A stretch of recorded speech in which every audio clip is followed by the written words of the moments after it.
کوئی ہے عمل؟ میں کہا بالکل ہے، اور میں نے اس سے کہا کہ یہ میرے پردادا کے پردادا کا عمل ہے، ان کا یہ عمل ہے، میرے پردادا کے پردادا کا عمل، جو ہماری خاندانی یادداشتوں میں یہ لکھا ہوا، اور فرمایا اگر یہ کوئی بندہ کر لے اللہ نسلوں کا رزق اللہ سے منوا لے۔ اور میں نے اس سے کہا خیال کرنا، رزق کے روحانی ساتھ منوانا، ورنہ دولت مال چیزیں مل جائے گی، جس کے بارے میں کہا جاتا ہے کہ بعض بندے ایسے ہوتے ہیں اللہ پاک ان سے لقمے نہیں چھینتا، سجدے چھین لیتا ہے، اللہ ان سے لقمے نہیں چھینتا۔ کیوں؟ رزق جسمانی دوسرے لفظوں میں مل رہا ہے، اور رزق روحانی اللہ چھین لیتا ہے۔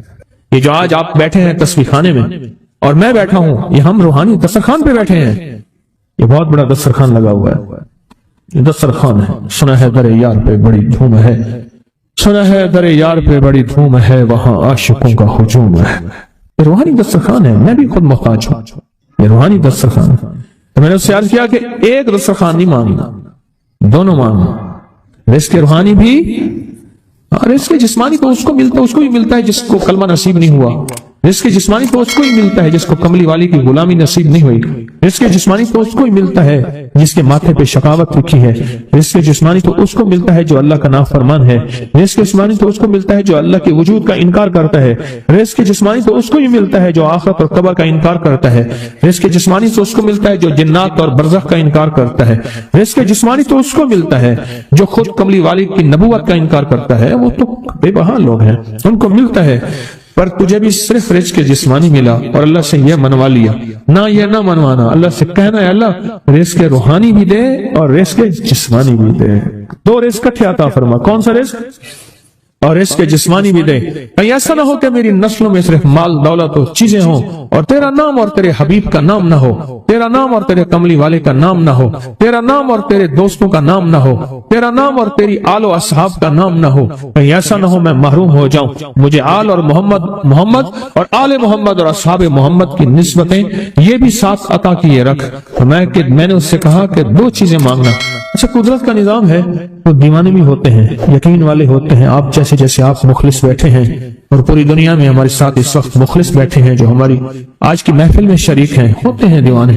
مجھ سے کہنے لگا ایک وقت ایک جگہ ہو، بہت بہتر۔ میں نے اس سے کہا، میں نے کہا پھر بھی اگر ایک وقت ایک جگہ میسر نہ بھی ہو تو اگر عمل کسی وقت چوک جائے، عمل کی جگہ چوک جائے، عمل کا وقت چوک جائے، مجبوری میں نہ ہو تو بہتر ہے، پر توجہ نہ چوکے، دھیان نہ جائے، استحضار نہ جائے، یقین نہ جائے، اور سچا یقین ہو کہ میرا اللہ خود کہتا ہے یہ مانگنا بھی تو اسی نے دیا ہے نا، جب اس کریم نے مانگنا ہی خود دیا ہے تو عطا بھی خود کرے گا۔ نہیں خوف نارے جہیم کا کہ کرم ہے مجھ پہ کریم کا، وہ خود عطا کرے گا مجھے، اس نے مانگنا دیا دے گا۔ یقین ہو ایسا ایسا ایسا ایسا، اتنا زبردست یقین ہو، اتنا یقین ہو اللہ کے ملنے پہ اور اللہ کے مانگنے پہ، اتنا یقین ہو کہ گمان اور خیال سے بالا تر یقین ہو، بہت زیادہ یقین۔ یاد رکھیے گا میری بات، میری طرف دیکھتے رہیں، یاد رکھیے گا جس کو ملا ہے یقین کی طاقت میں ملا ہے، اور جس سے چھنا ہے بے یقینی نے اس سے سب کچھ چھین لیا، بے یقینی نے اس سے سب کچھ چھین لیا، جس کو ملا ہے یقین کی طاقت سے ملا ہے۔ یقین ہو کہ میں کر رہا ہوں اور اللہ مجھے دے دے گا۔ کہا کہ کیسا یقین ہو؟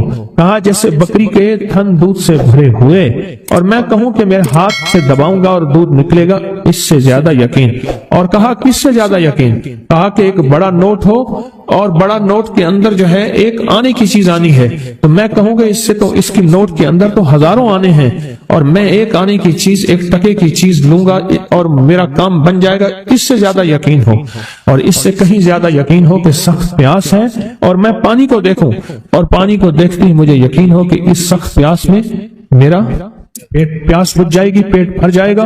اس سے کہیں زیادہ یقین ہو۔ میں پھر بھی یقین کو نہیں سمجھا سکا، علم بھی محدود ہے، الفاظ بھی میرے پاس محدود ہیں۔ اس سے کہیں زیادہ یقین ہو، اس سے کہیں زیادہ یقین اور بہت زیادہ یقین۔ کیا خیال ہے؟ آپ چاہیں گے اپنی نسلوں کے لیے بخت، رزق، نصیب اور مقدر منوا لیں۔ میں نے کہا روزانہ 40 منٹ بیٹھ، 40 منٹ صبح دوپہر شام جو تیری تنہائی کا وقت ہو، کہ یا اللہ دنیا میں ایسی جگہ کوئی کہیں ہوتی، اکیلے بیٹھے رہتے یاد تیری دل نشی ہوتی۔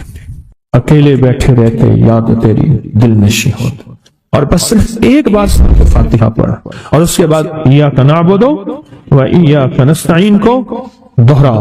میں نے اس سے عرض کیا کہ بس اس کو وجدان سے پڑھو، ایسے پڑھ کے رونگٹے کھڑے ہو جائیں، آنسو بہنے لگ جائیں، دل کے اندر کا درد اور دل کا اندر کا غم اور اللہ کے سامنے حاضری، استحضار اور یہ کیفیتیں تیری ہوں کہ بس اس کے علاوہ کوئی مجھے یاد نہ رہے۔ اس درد سے پڑھ 40 منٹ، 40 کے عدد کے ساتھ کائنات کے رازوں کا بڑا تعلق ہے۔ 40 کا جو عدد ہوتا ہے بس 40 کے عدد کے ساتھ پڑھ، اور بہت توجہ سے پڑھ اور بہت دھیان سے پڑھ، بہت توجہ سے روز پڑھ۔ مجھ سے کہنے لگا کتنے دن پڑھوں؟ میں نے اس سے کہا مجھ سے یہ دن نہ پوچھ، تیرا دل خود بولے گا کہ فیصلے ہو گئے ہیں، بس ختم، دل خود بولے گا۔ یہ بتائیں کہ پیٹ بھرتے ہوئے کوئی گھنٹی بجتی ہے، یہ دل خود بولتا ہے کہ پیٹ بھر گیا۔ پیاس میں بھی کوئی کہتا تو نہیں ہے کہ آپ کی پیاس بجھ گئی ہے، وہ دل خود بولتا ہے کہ بس اب پانی کی ضرورت نہیں ہے۔ نیند سے دل بھر جائے تو بس دل بولے بس اب سو لیا، وہ اٹھیں۔ اسی طرح دل خود بولے، دل خود بولے اور دل اندر بولے، دل اندر بولے کہ اللہ پاک جل شانہ نے نسلوں کے لیے اس کی عزت دولت برکت کے فیصلے کر دی، بس دل بولے۔ کتنے دیر کر؟ اب یہ تیری اپنے مانگنے میں ہے، اب یہ تیری اپنے مانگنے میں ہے۔ مانگنے میں کمی ہے تو دل نہیں بولے گا، اگر مانگے گا تو پتہ نہیں دنوں میں یا ہفتوں میں، دنوں میں فیصلہ ہو جائے گا۔ وہ طاقتور چیز ہے جو 7 نسلوں کو کھلاتی بھی ہے، پلاتی بھی ہے، سکون کی نیند سلاتی بھی ہے، اچھا لباس پہناتی بھی ہے، عزتوں کے تاج سر پہ رکھواتی بھی۔ وہ لقمہ اپنی زندگی کی ضرورت بنا لے۔ یہ کیا ہوگا؟ سورۃ فاتحہ کی آیات 7 ہیں۔ اللہ 7 آسمان اور 7 زمین کی جتنی بھی برکات ہیں، برکات من السماوات والارض، اللہ 7 آسمان اور 7 زمین کی ساری برکات اس کو عطا کر دے گا، اور لوگوں کو پتہ ہی نہیں ہوگا کہ یہ بندہ کتنا مالدار ہے، روحانیت کی طاقت اور روحانیت میں کتنا آگے ہے، کوئی پہچان بھی نہیں سکے گا۔ روحانیت میں یہ بندہ کتنا آگے ہے اور کتنا آگے سے آگے بڑھ گیا، کسی کو علم بھی نہیں ہوگا۔ نوری لقمہ زندگی کی مجبوری بنا لے، اور نوری لقمہ اپنی زندگی کی ضرورت بنا لے۔ پھر دیکھیں کمالات کیوں؟ اور میں جو سارے قرآن میں ہے، جو سارے قرآن میں ہے، جو سارے قرآن میں ہے، آنکھیں کھل جائیں۔ یہ سورۃ فاتحہ نماز کھانے کے دوران پڑھنے والا یہ اہل نظر میں ہے، اس کی نظر وسیع ہو جاتی ہے۔ یہ اہل کشف ہوتے ہیں، ان کی دل کی آنکھیں کھل جاتی ہیں، یہ فرشتوں کو دیکھتے ہیں، یہ انسانوں کے دلوں میں جھانک لیتے ہیں، یہ کائنات کے راز پڑھ لیتے ہیں، کائنات کے راز لوگ پڑھ لیتے ہیں۔ کہ اللہ پاک ان کے سامنے جنات آنکھوں سے دکھاتا ہے، حتیٰ کہ یہاں تک کہ اللہ قبر کے راز بھی ان کے اوپر کھول دیتے ہیں۔ نوری لقمے کا اثر یہ ہے دل کی آنکھیں کھل جاتی ہیں، دل کی آنکھیں کھل جاتی ہیں، دل کی آنکھیں کھل جاتی ہیں۔ یہ نور لقمے کی تاثیر ہے۔ چہرے کی آنکھیں تو سب کے پاس ہے، دل کی آنکھیں سب کے پاس نہیں، دل کی آنکھیں سب کے پاس نہیں، چہرے کی آنکھیں سب کے پاس ہیں، دل کی آنکھیں سب کے پاس نہیں۔ نوری لقمے کی یہ تاثیر ہے کہ دل کی آنکھیں کھل جاتی ہیں، اور دل کی دنیا آباد، اور دل کی دنیا شاد، اور دل کا وہ بندہ بامراد بن جاتا ہے جو نوری لقمے اپنی زندگی میں شامل کرتا ہے۔ اور نوری لقمے سورۃ فاتحہ، اور کتنی بار؟ اچھا، یہ سورۃ فاتحہ بیماریوں کا علاج۔ صحابہ کرام فرماتے ہم جا رہے تھے، کوئی ایک سردار تھا، اس کو بچھو نے کاٹ لیا اور اس کو چیخ رہا تھا بیچارہ، فرمایا سانپ کا کاٹا سوئے، بچھو کا کاٹا روئے۔ میرے پاس ایک سانپ کا کاٹا آیا تھا، ونودگی میں تھا، بہت ونودگی میں سے سوتا تھا، اور میں نے کہا اس کو سونے نہ دے، خیال نہ کیا انہوں نے، ادھر سے ہٹا تو بندہ ختم ہو گیا، سانپ کا کاٹا تھا۔ ہمارے والد صاحب رحمۃ اللہ علیہ کے تھے ملک عبد الرحمن ڈوڈی، وہ لائے تھے، تو کہنے لگے اس بچھو کے کاٹے کا علاج صحابہ کرام نے 7 بار سورۃ فاتحہ پڑھ کے اس پہ دم کر، اور وہ ٹھیک ہو گیا۔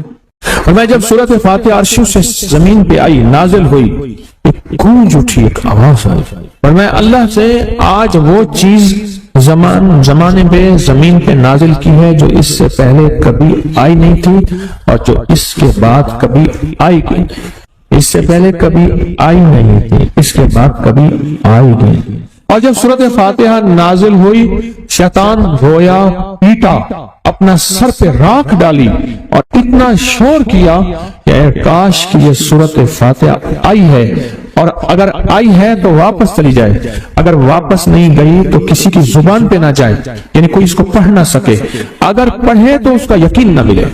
یقین سے پڑھنے والے کی دنیا بھی، آخرت بھی، رزق بھی، عزت بھی، صحت بھی، تمندری بھی، بادشاہت بھی، خوشیاں خوشحالیاں بھی یقین سے پڑھنے والے کو ملتی ہیں۔ اور اس لیے آج بھی شیطان سورت فاتحہ سے لرزتا ہے کہ سورت فاتحہ پڑھنے سے جنات اور شیاطین ایسے دور ہوتے ہیں، ایسے کہ میلوں دور چلے جاتے ہیں، اور اس بندے سے خوفزدہ ہوتے ہیں جو سورت فاتحہ پڑھتا ہے۔ کھانے کے دوران اس کی حکمت کیا ہے؟ انسان کھانے کے دوران مشغول ہوتا ہے، کھانے کی لذتوں میں کھویا ہوا ہوتا ہے، اور اگر بھوک بہت زیادہ ہو بھوک بہت زیادہ ہو تو پھر تو ہوش نہیں ہوتا، پھر ہوش ہی نہیں ہوتا اگر بھوک بہت زیادہ ہو۔ اب اسی دوران جس طرح سنیں غور سے، بڑی عجیب بات بتا رہا، حضرت امام جعفر صادق سلام اللہ رضوان اللہ تعالی علیہ مجمعین اللہ کے ولی تھے، ولایت کے تاجدار تھے، سرداروں کے سردار تھے، اولیاء کے سردار تھے۔ میں بازار میں جاتے تھے، جا کے پھر واپس آ جاتے تھے، پھر جاتے کچھ نہیں خریدتے تھے۔ کسی نے پوچھا اب کیوں جاتے ہیں؟ فرمایا 2 وعدے لینے، کیا میں جا کے بازار میں ہر بندے کو سلام کرتا ہوں، وہ سلام کا جواب دیتے ہیں، اور کیا پتہ کسی کے سلام کا جواب ایسا ہو جو اللہ کے ہاں مقبول بھی ہو، محبوب بھی ہو۔ اور پھر فرمایا بازار میں جاتا ہوں اور جا کے بازار میں جاتا ہوں اور جا کے بازار کی دعا پڑھتا ہوں۔ فرمایا جو چوتھا کلمہ گھر میں پڑھے گا اس کو 10 نیکیاں ملیں گی، اور جو بازار میں پڑھے گا کتنی نیکیاں ملیں گی؟ 10 لاکھ نیکیاں ملیں گی۔ فرمایا میں 10 لاکھ نیکیاں کمانے کے لیے جاتا ہوں۔ آل رسول کی محبتیں، عبادتوں کا حرص دیکھیں، ہمیں مال کا حرص، انہیں اعمال کا حرص۔ وہی دعا، وہی چوتھا کلمہ گھر میں پڑھیں 10 نیکی ہیں، بازار میں پڑھیں کیونکہ وہ ہر بندہ مشغول ہے، دنیا میں، مال میں، چیزوں میں، بھاؤ تاؤ میں لگا ہوا ہے، وہی بازار میں پڑھیں تو 10 لاکھ نیکیاں۔ اسی طرح کھانے کے دوران جب لذت ہے، کھانے کے دوران ذائقہ ہے، اور کھانے کے دوران لذت اور ذائقے میں اگر کوئی بندہ سورۃ فاتحہ پڑھ لے تو اللہ کہتا ہے تو ان لذتوں میں مجھے نہ بھولا، ان کھانے کی چیزوں میں مجھے نہ بھولا، ان ساری کیفیتوں میں مجھے نہ بھولا، اللہ خوش ہوتا ہے۔ اور پھر اللہ جل شانہ اسے 7 آسمان اور 7 زمین کی برکتیں حوالے کر دیتا ہے، اور جس کے بعد 7 آسمان 7 زمین کی برکتیں ہوں، یہ ساری عبادتیں کھانے کے دوران کوئی معنی نہیں رکھتی، پھر ایسی سمیٹ کے اللہ کائنات کو اسے دے دیتا ہے۔ نوری لقمے کی تلاش کریں، نوری لقمہ زندگی میں لے آئیں، بڑی خوشحال زندگی گزرے گی، بہت لاجواب زندگی گزرے گی۔ 7 دفعہ سورۃ فاتحہ سے قرضے اتر جاتے ہیں، 7 دفعہ سورۃ فاتحہ سے بیٹے مل جاتے ہیں، 7 دفعہ سورۃ فاتحہ سے نعمتیں، اور 7 دفعہ سورۃ فاتحہ وہ طاقتور چیز ہے جو 7 نسلوں کو کھلاتی بھی ہے، پلاتی بھی ہے، سکون کی نیند سلاتی بھی ہے، اچھا لباس پہناتی بھی ہے، عزتوں کے تاج سر پہ رکھواتی بھی ہے۔ کہیں انشاءاللہ۔ آپ سوچیں کون سی مشکل ایک منٹ کا کام ہے اور کام بن جاتا ہے، اور میں نے اس کی اجازت جتنی مشکل سے لی تھی نا، اس عمل کی بہت مشکل سے اجازت، اور جس دن لی تھی اسی دن فیصلہ کیا تھا انشاءاللہ اسے چھپاؤں گا نہیں، انسانیت مخلوق کو بتاؤں گا۔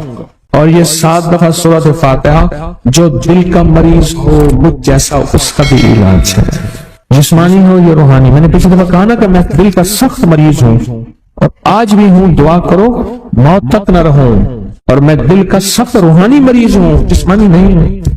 میری پچھلی دفعہ کی وجہ سے پوری دنیا میں کوہرام مچا ہوا ہے کہ بابا گیا، جانا تو ہے، جانا تو لازم ہے۔ پچھلی دفعہ میں نے وہ کہہ دیا کہ میں دل کا سخت مریض ہوں، میرے لیے دعا کرو، وہ یہ مریض ہوں، روحانی مریض ہوں، روحانی مریض ہوں۔